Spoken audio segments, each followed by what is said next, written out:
There's this stereotype of women in their 50s and 60s are boring, that they are kind of maybe at home crocheting and nothing against crocheting, but, and pining for their kids.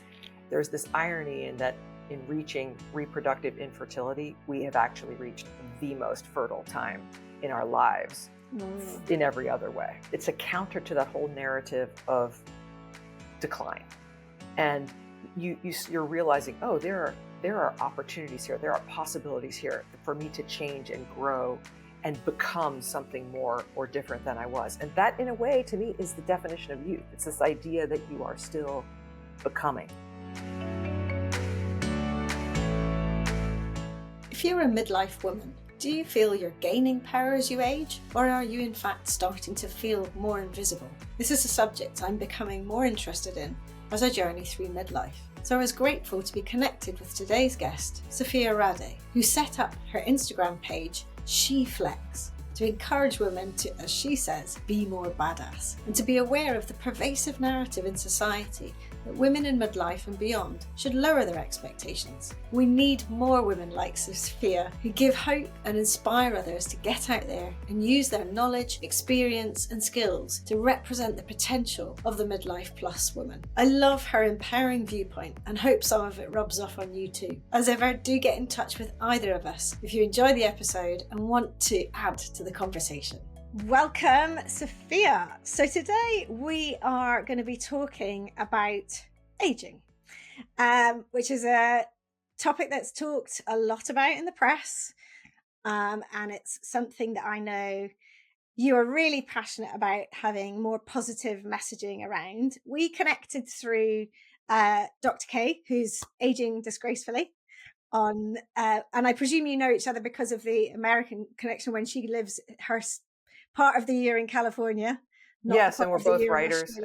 Yeah, and you're both writers. Mm-hmm. Yeah. Which is a lovely connection to be made. And yes, as you say, you're an author and you're writing busily at the moment, I believe. But I wanted to chat to you because you have a page called SheFlexx, which is exactly as it sounds. And you started this, I believe, because you started to realize that there needed to be some pushback in the messaging about aging, and particularly for women. So right. At what point did that kind of shift for you? Did you start to feel or notice, perhaps in your own life as well, that there was an issue around that? Yeah, I think it was about 4 years ago. Well, my mom was ill and eventually died. And my mom was this extraordinary person who she was a refugee after the Second World War. She was in refugee camps from the time she was 11 till 16. Wow. But yet she still ended up getting a college education, becoming a physician, actually. So in the 50s, she was an MD, which was pretty rare. And then she was a cardiologist, and then she was a pharmaceutical executive. And she's just this brilliant, successful woman. And as she was ill with this, with cancer that eventually took her life, I would take her to a lot of doctor's appointments, and the doctors would talk to me. And I would always say, she's a physician, she's a cardiologist, and she knew everything. She knew everything they were talking about. And that kind of dismissal really made me furious. And so she was 85 at the time. And I even was beginning to see it a little bit in my own life. I was probably about 50, 56, 55. And I was working and I full time, and I could kind of see it a little bit sometimes in my work, a little bit of ageism. And so that was like the seed that started. And then when I was able to leave that full-time work, I wanted to start. I have had a Facebook presence for a long time that was really kind of about my writing, and it's hard to do. I find it's very hard to do social media around your own writing, because writing is very interior, and it's kind of, it becomes tiring to always be talking about yourself. And you can talk about books a little bit, but I was like, I want to come up with something that's a little more broad and more outward facing. And I started to think about women in their 50s and 60s, and how I really think we kind of stitch the world together. We take care of the elders often. We take care of our older kids. sometimes our grandkids, and we're kind of I just feel like we really do, like with communities.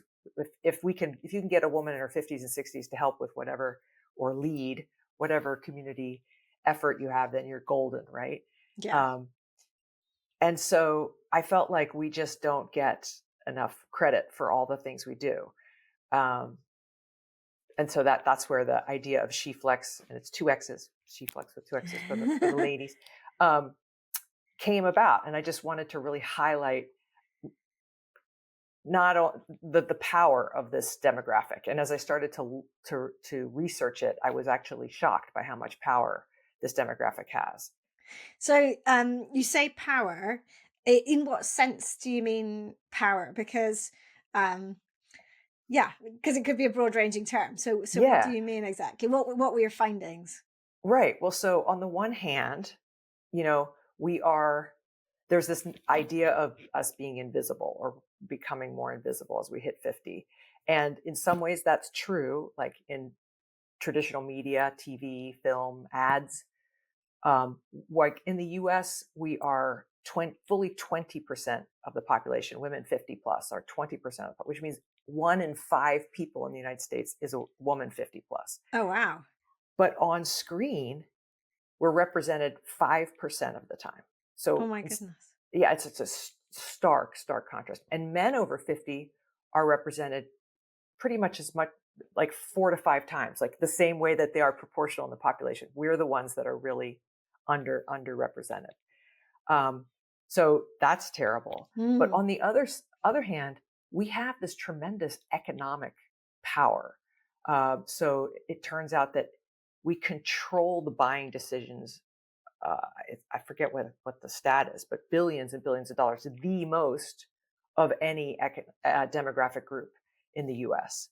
Um, and it doesn't mean that we actually, like, we're not the wealthiest, but because of the way families work, and that often women are choosing what car to buy or Mm. choosing what house to buy, we Yeah. actually control this tremendous amount of economic power.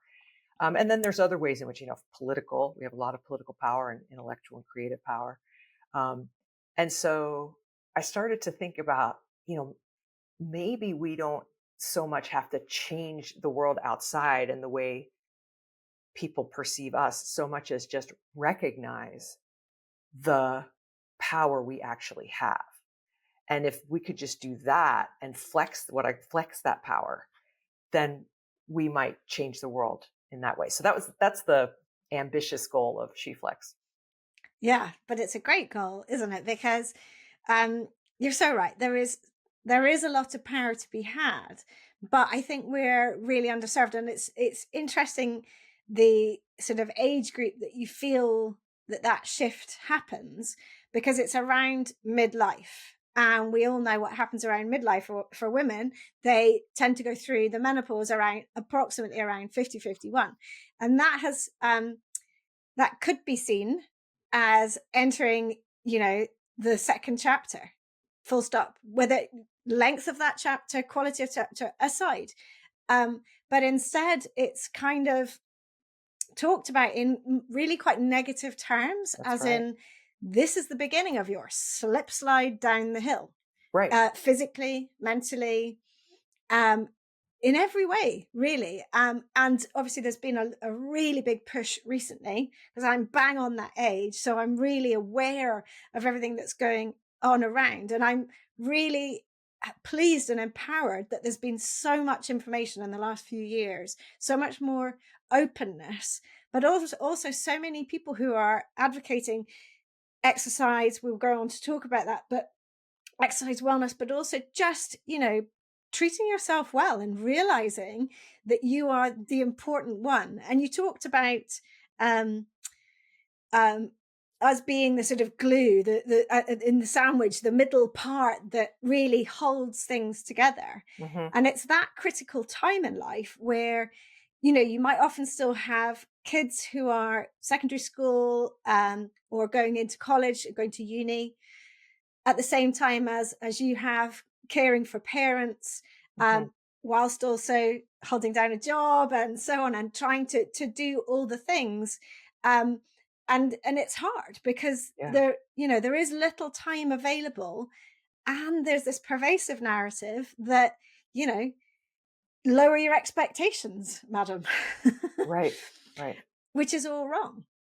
Exactly. I mean, it's fascinating to me, the way that the doom and gloom around menopause and, say, empty nest, because, obviously it's a big, empty nest is a big milestone, and there is feelings around Yeah. it, strong feelings around it. I don't mean to, but for me, I will say, and I literally, no one in my life ever said to me, "Oh yeah, the empty nest is amazing."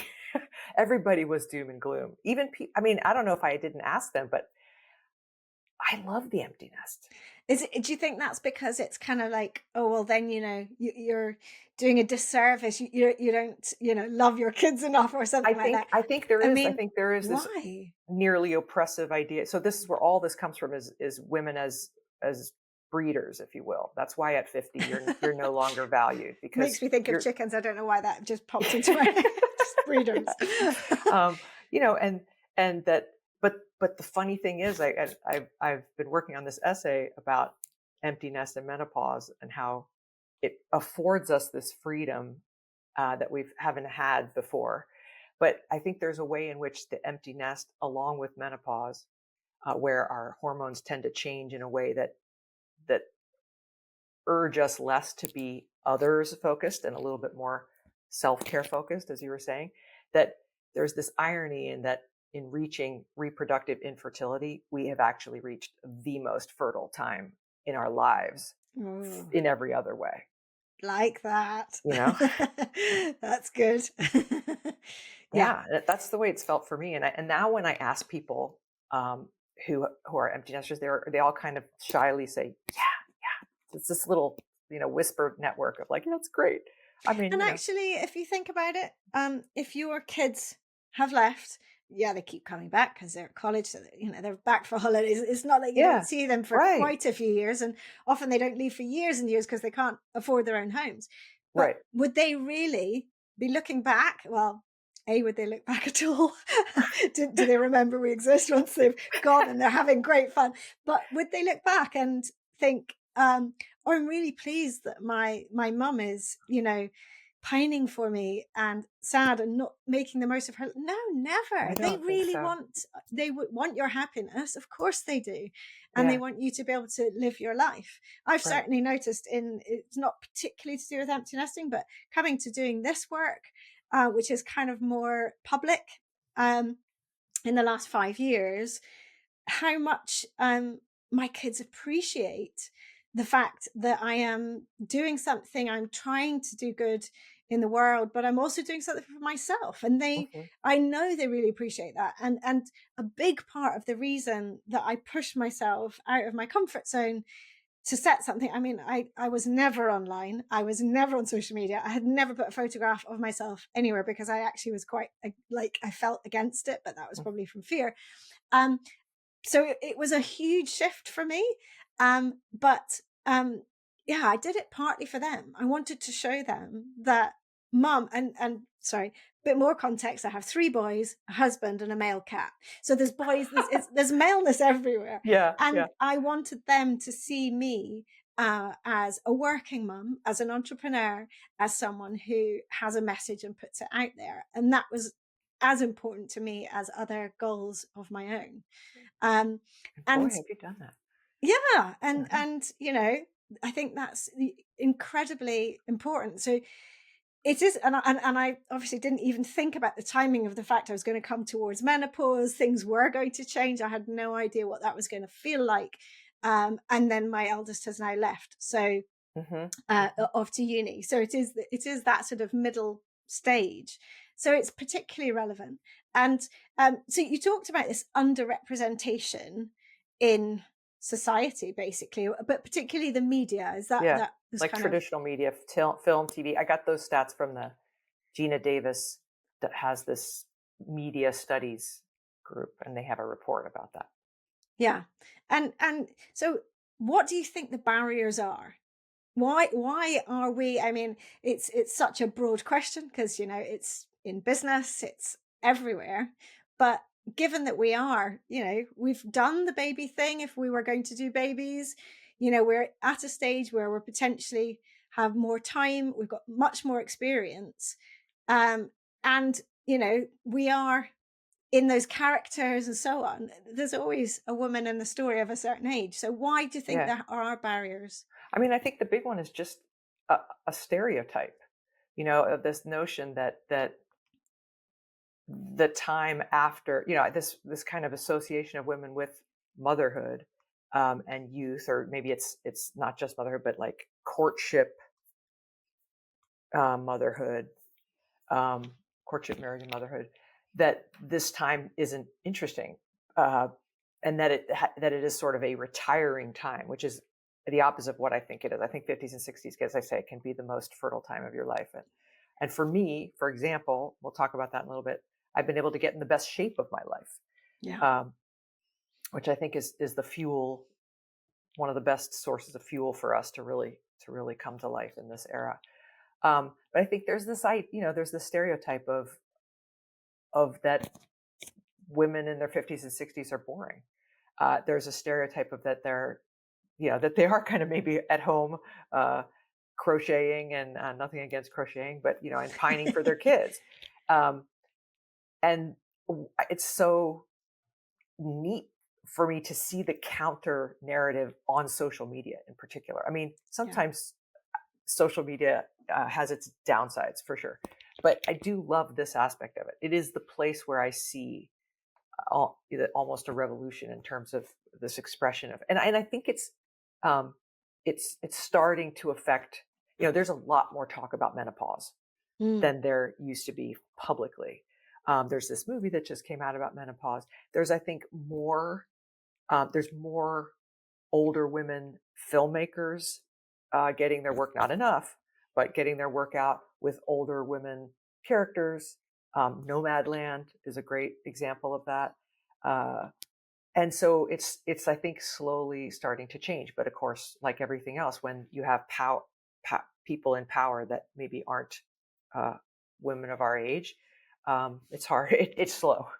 Yeah, absolutely. And you're right there.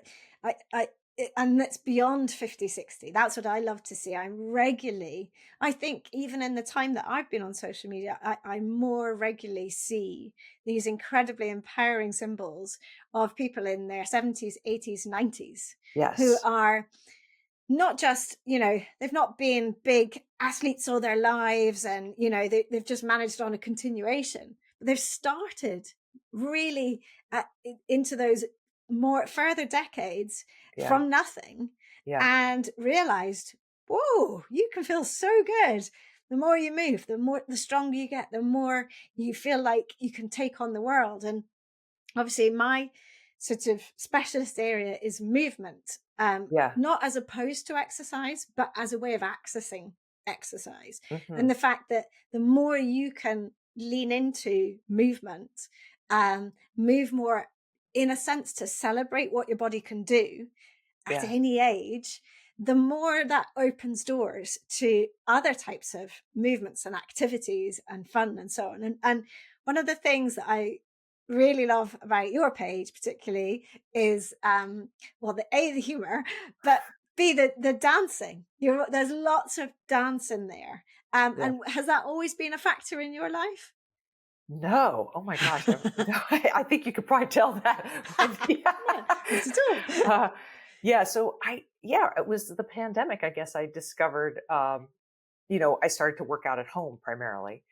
And I just discovered these dance videos on YouTube, these dance exercise videos. And I was like, these are fun. And I was also reading at that point about novelty, the importance of novelty in everything. I'm very influenced by this woman, Marion Diamond, who's the person who discovered essentially the plasticity of the brain. And then there's a movie out about her, and she talks about novelty as essentially the most important thing. And it's also obviously very important for physical exercise to do different movements. Yes. And that hadn't been really, the way I had exercised. I'd always been something of an athlete or an outdoors person, not yeah, and when I had kids, it was curtailed. But I was sort of like, get on the strider for a while, warm up, maybe lift a few weights, stretch. Yeah. But when I Done. started dancing, it was like, oh my God, this is okay. It's really hard. That was one thing. It was really hard for me. I had never been a dancer. Um, and yet I could still get better if I kept at it. But it was so fun. Like Yeah. I can't tell people who, hate exercise. I always try to tell them to do this because it's so fun. Turn on your music for 5 minutes in the kitchen and Yeah. just dance around. And so the connection, so like to delve a bit more into what fun means in that sense, how did you was it the feeling from within your body, Yeah. from connecting with the music, the emotion and being able to express that emotion? What kind of level does it take you to? Well, I think that, you know, a little bit that, but also just the fact that when you're dancing as exercise, for me anyway, I have to concentrate because I'm not used to doing these kinds of moves, the footwork or just trying to, get my body to move in certain ways. And so consequently, everything else is out of my mind. Yeah. All the other things I'm worried about, the state of the world or my kids or whatever, it's out. I have a break from all that. And I'm just feeling my own body. And it's usually, I get this sense of, I, I get this sense of power from it and competence, even though I'm not saying I'm a terrible dancer, but I am getting better.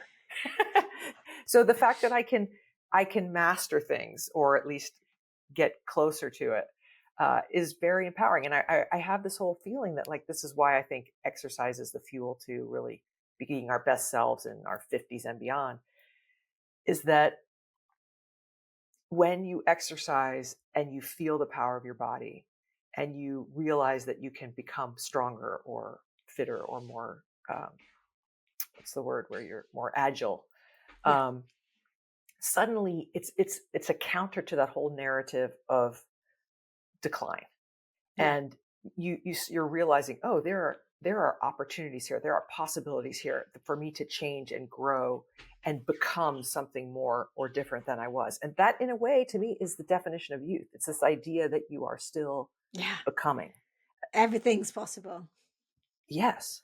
Yeah. So I feel like that every time I dance and do exercise, I get back in touch with that Yeah. sense of possibility. I couldn't agree more. I love dancing. I don't get enough opportunity to dance. I'm trying to create some more opportunities to dance other than just in my kitchen. And for my 50th, one of both of the two sort of celebrations I had involved a lot of dancing to the music that I love to dance to. And it's such a different experience, I think, as well, when you are in midlife, because you do care less about what people Oh, think, and you yeah. do connect more with just how good it feels. And I think of many exercise forms, of all the sort of traditional ones that you would automatically think of, it is the one where you do it your own way. It doesn't have to be perfect. It has to feel good for it to flow. So you really have to tune into how it feels and what it does for your brain, your body, everything. As you say, you're completely in the moment, concentrating, really absorbing the music. And as a result, you move in a much more natural way. Mm, You express how you're feeling or whatever you need to get out or whatever it is through the movement of your body. And I think yeah. as adults, we lose that connection with being able to do that. So, you know, kids will just naturally run around and play and they will do things with their body that feel fantastic. Right. And they're not even thinking about the connection at all.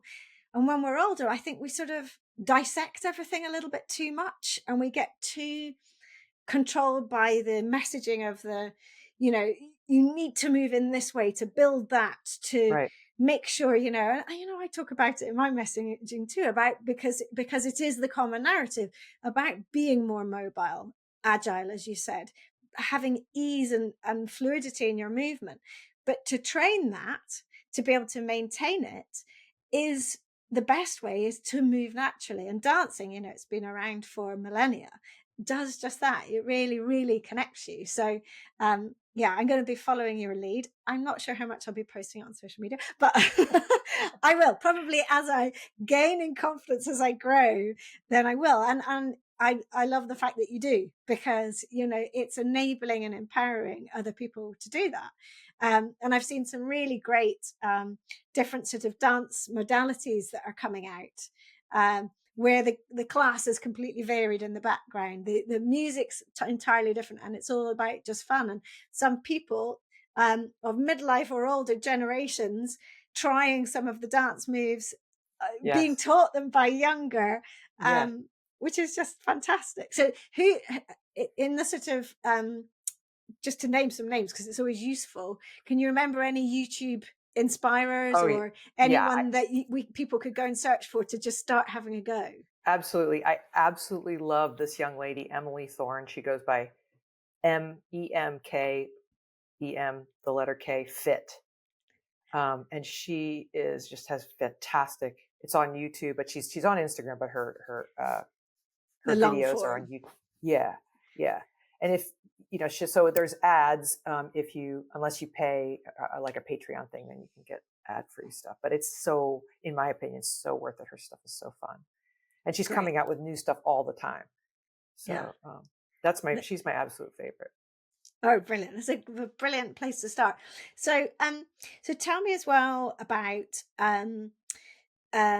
the process that you've been. So you say that you trained before, but Right. now you are feeling more empowered, and you post things about your being at the gym around quite different people to yourself, feeling happy to be that, and talk about being in your best shape. Because the reason I wanted to talk about this is because there is also there's the sort of more negative messaging, but we have to be honest about it, about loss of bone mass, Right. bone density, muscle mass as we age, and that is a real thing, and we need to be helping ourselves. And a lot of people kind of feel a little bit perilous, and wonder if that is even a possibility. And yet you're saying that in the last short while, I don't know how long, you've got to the point where you feel you're in the best shape of your life. So tell me about how you've achieved that, and how that makes you feel. Right. So the breakthrough for me, I had some kind of like posture organization of my body problem. I think it all stems back to, like, I was 5'7" when I was 11. I was very tall, skinny, lanky, and I was very shy. And so I hunched. I tried to hide myself. And also, this is an era when people you weren't taught as a young girl how to deal with male attention. You were always supposed to be nice, and it was very difficult. So I kind of hid for I was a pretty child, and I got a lot of men's attention and had no idea how to deal with it except to hide. And I think I get a sense the younger women nowadays, they're a little more equipped on how to repel those advances. At least I hope they are. But so I have this kind of like my upper thoracic spine is kind of like I hunch. I have this kyphosis, and I have seen so many people, and they all had ideas, physical therapists, whatever. I found a trainer who she fixed it. I mean, it's still a work in progress, but Hmm. I found an incredible trainer. She's a CrossFit trainer. So sometimes I think it's really helpful to have a trainer, but they have to, know what they're doing. And so we're still working on that. But I think dealing with that, because there were ways which I just couldn't, like I finally got in a pull up, but it was hard to do without connecting certain core, using the back in ways that I just didn't understand. I didn't know how to use my body that way. So that's enabled me to get a lot stronger and do things I couldn't do before. Um, and So then, I mean, I have part of it, and I hope, not everybody, of course, I have to acknowledge the tremendous privilege in my life. I was able to stop full-time work and go back to my writing life and have time, and my kids, I have an empty nest at this point. So I have more time to work out than I guess I could have had this time like in college, but I didn't have the mindset. So it's a combination of time, trainer, and then And choosing to fill that time with things that are nurturing you, that make you feel good, yes, and yeah, unashamedly, because yeah, you know we've got to look after ourselves, and yes, we have got the stats can be tricky in terms of the fact that things in our body do not necessarily go the way we want them to. But we right, have, and again, this is around the narrative, we have the power to make change if we really want to. And, that doesn't have to be through joining a gym, that doesn't have to be through expensive means. right, And it can be around um, doing what we're doing anyway, even if we are doing that. It does come down to that choice, and if you have that driver, and if you want to feel better, then you know we can all make changes, and it doesn't mean necessarily you potentially get into the best shape of your life, but at the same time we can really feel good and feel stronger and feel more capable to then go on and do other things. And I know you're quite a keen adventurer, so you like to go out kayaking and trying new things physically hmm, in that way. But there's yeah, a lot of women of this stage of life who are fearful of that. And a right, part of that fear from the clients that I work with comes from having a lack of confidence in their bodies, in what their right, bodies are capable of. And it's so important to recognize that actually just doing it doesn't have to be, lifting really heavy or doing pull-ups or whatever. right. And hats off to you. That is amazing. It doesn't have to be that. It can be down to just feeling like you have the confidence in your movement in a better way by slowly working on that, that can Totally agree. take you in the right direction, so that then you start to think, well, rather than thinking, actually, I'm a bit scared of going on a kayak, so I'll let them do that and I'll stand and watch and applaud them. You get enough confidence built up to think, no, I'm going to give it a try, and why not? Yes, exactly, exactly. And one of the reasons I think I've been able to um, get more into working out, and now is that I used to do it to look a certain way more than anything. Now I don't, I hardly care about that. Like, I think my legs are getting a little bigger, and that, that makes me happy, but it's sort of a side effect. Well, the reason I do it every day is like, if I don't do it, I'm not as happy, and my body doesn't feel Yeah, as good. So it's about yeah. this internal motivation, um, and anything external is kind of a gravy. Um, so I think that that's another nice thing about this age, is if we can embrace that approach to movement of it's for me. It's not to, meet some kind of society's expectations of how I should look. We're all beautiful at this age, as far as I'm concerned. Um, and Yeah. yeah, and then I think you do, as you even get out and walk, or try movements that feel accessible and try new things, you gain confidence, and that then the world starts to open up little by little. So do you set yourself goals? Well, yeah, I set myself the goal of the pull up, for Yeah. example. Um, but I have been like, I kind of just let it flow. I follow a lot of fitness people and mobility people on Instagram. So like, I was very into kind of basic CrossFit stuff, which is push-ups, pull-ups, like deadlifts, heavy, kind of certain, plus the dance. And now I've gotten into this like body weight mobility stuff. So like, um, I just put up the thing about the side monkey, but like these moves. So I try to change what I'm doing, Yeah. and these body weight moves, really, like, you can't quite do them if you haven't organized your body correctly. So you have to and what I'm learning more about right now is just like the way that your core, all the aspects of the part around your midsection connect and work to make things accessible to you. So now I'm just kind of playing with that.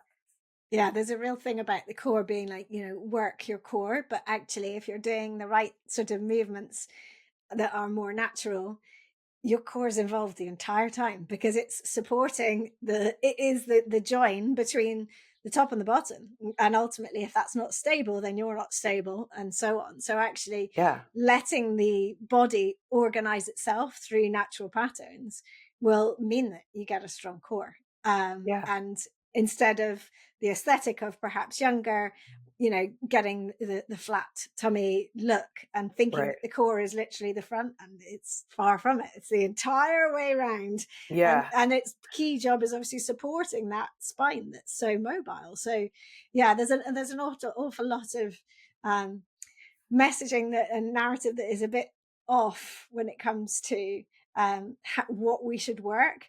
But in my Hmm. opinion, in my humble opinion. No, no, I agree. I agree. So with your SheFlexx page, you're trying to change the narrative. Um, in what other ways do you see people trying to do that? And what ways can people who listen, particularly who perhaps might not see themselves as sort of activists or putting messages out there, but in their own communities, and how can people start to make changes to really start to believe in that potential in their future rather than listening to the noise? Right. Well, that's why I think the first thing is to move. Yeah. Make sure that you're incorporating movement and movement, for yourself.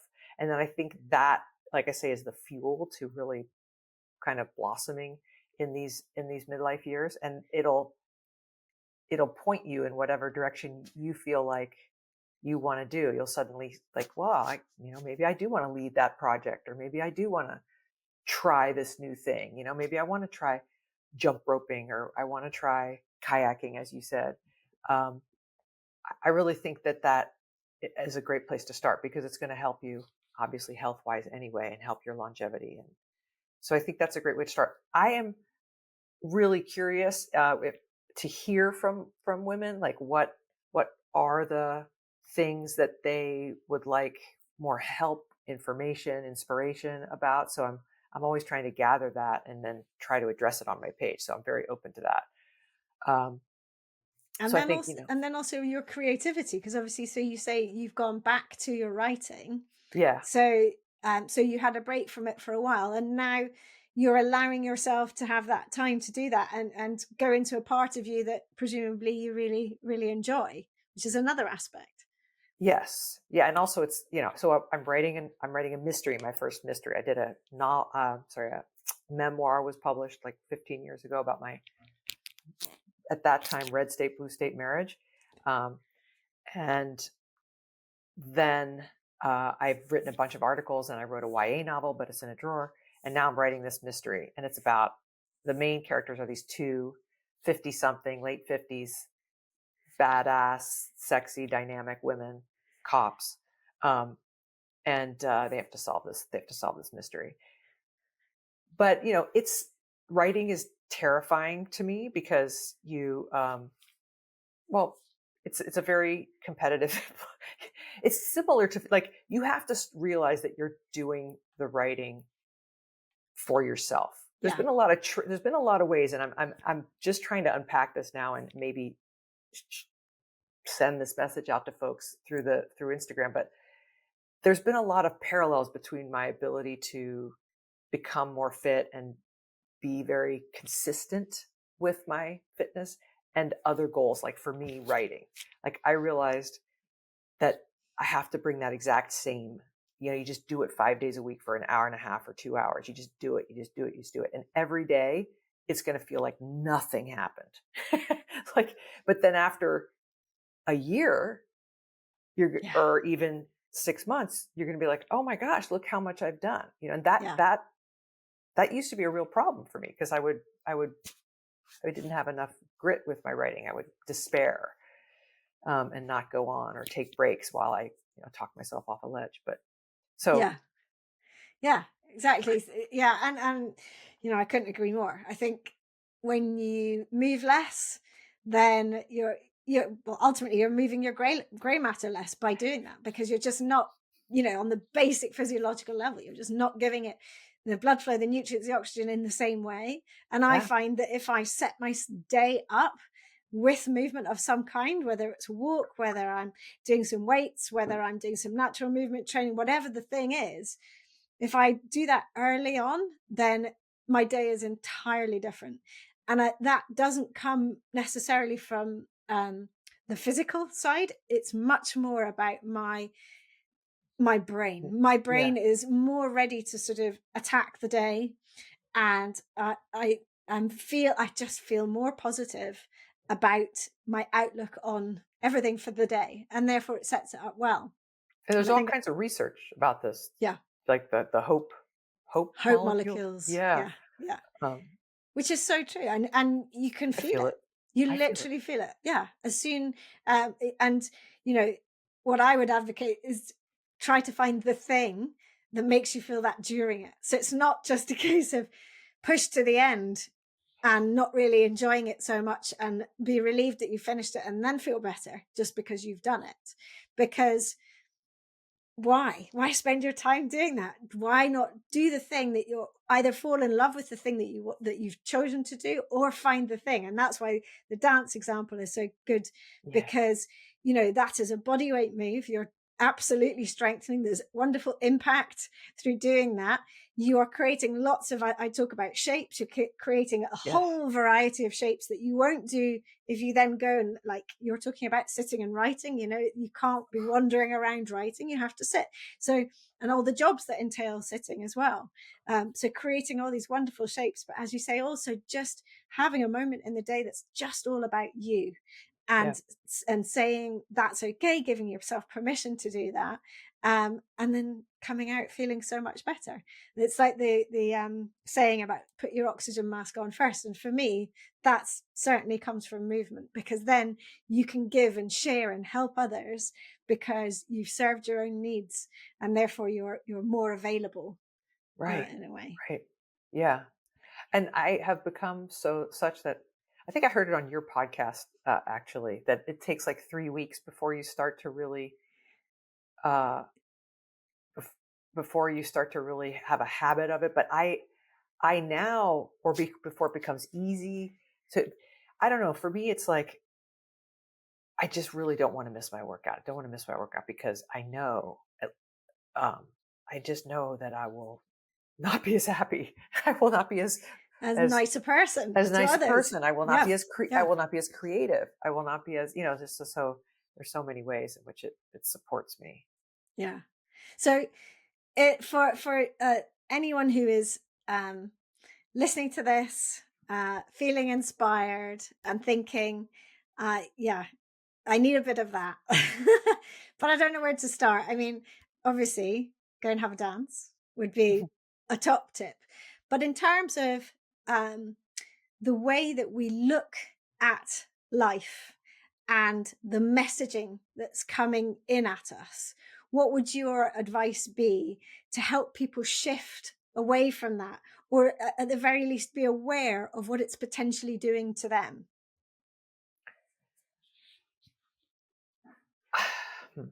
I mean, there is so much BS. It is so much BS. That's all. And I guess maybe to say that a lot of these kinds of things, these messages, there's some kind of talk about power. That's like I'd kind of do women's fitness for older women through the lens of power. Um, it's a there's something political going on. There's a way in which um, the powers that be are making money off of your worries about aging, your um, and some of them are, certainly the cosmetic stuff is not necessarily anything you have to worry about at all. We have to. I always say we have to separate age and beauty. There's beauty at all ages. Mm. It's not like there's only beauty at certain ages, at the younger ages. There's beauty at all ages. And if you start to train yourself, you'll see it. But society's not helping us with that, but we can do it ourselves. Yeah. um, I lost my train of thought. Society's messages. I mean, that's what I'm trying to do with my account. If you want regular messages or reminders that it's all BS. Oh, and then some of the medical stuff is real, but you also, in my opinion, have to be careful about it because people are making money off your fears of osteopenia, which is sort of a made up term. Osteoporosis is real, but people are making money off of your worries about it. And there might be, certainly exercise is one of the very best ways to forestall that, as opposed to maybe pharmaceuticals. I mean, that's an individual question with your doctor, but I think, awareness, connect with like-minded women. I was going to say community, because, you know, as you've said, and I've said, the amount of people that we have seen, and I connect with those people, like yourself, like Kay, like there's so many women who have the undertone of everything they're doing is the same message. It's trying to empower women of a similar age to feel that they can, to try, just to sort of inch forward with that. I know you're good friends with Caroline Paul as well, and she's done some amazing, crazy things. But having that in your life is also a really incredible support and encouragement system. So surrounding yourself with like-minded people, or people that almost you want to be like, is can only do you good and encourage you, and I suppose. Yeah, I have these little cards for SheFlexx, these little actual business cards, and they say, "You look like a badass," and I just hand them out to older women with the idea that they can then pass it on to some other badass. In this way of which we're just, and badass is in the eye of the beholder, but we're just so that, like, hey, I see you, I see that you're not invisible to me. I see you, and now I see, very cool women all around me all the time. Yeah, exactly. Now that you're actually doing the giving, particularly. Yeah, no, I love that. That's a wonderful thing to do. That's a great little nod, and they will feel wonderful for that as well, because perhaps no one's ever said anything like that to them, or perhaps it's what they need right now. And that's a lovely thing. Thank you so much for your time, Sophia. It's been really, really interesting chatting with you. I love what you're doing. So just remind people of your Instagram handle so they can go and follow you if they like what you're doing. Yeah, it's so the account is called SheFlexx, SheFlexx, but my handle is actually SheFlexxer. So at SheFlexxer. And that will all be linked in the show notes as well. So you can come and find your work, and obviously your book, hopefully, when it comes out. That's in process, but I will, in my stories and such, I update folks on what's happening with that. Yeah, well, really good luck with that as well, because it sounds like a great story. So thank you. Thank you so much for your time. Oh, it's been great. Thank you. I hope you've enjoyed listening, and if you have, you can help by doing 3 things. First, press the follow button to tell podcast platforms you want to listen again. Second, please give the show a 5-star rating and leave a review about why you liked it. And third, I'd love you to share it with friends and family or on your socials, for which I'm truly thankful. Finally, if this podcast is making you want to start reclaiming your own movement, join me in the Reclaim Movement membership for classes, both live and by replay, and countless videos of mini movement breaks to add into your daily life, covering practical and fun, important natural movements. Visit reclaimmovement.co.uk/membership to get started with your 7-day free trial. See you for the next episode, and thank you so much for listening.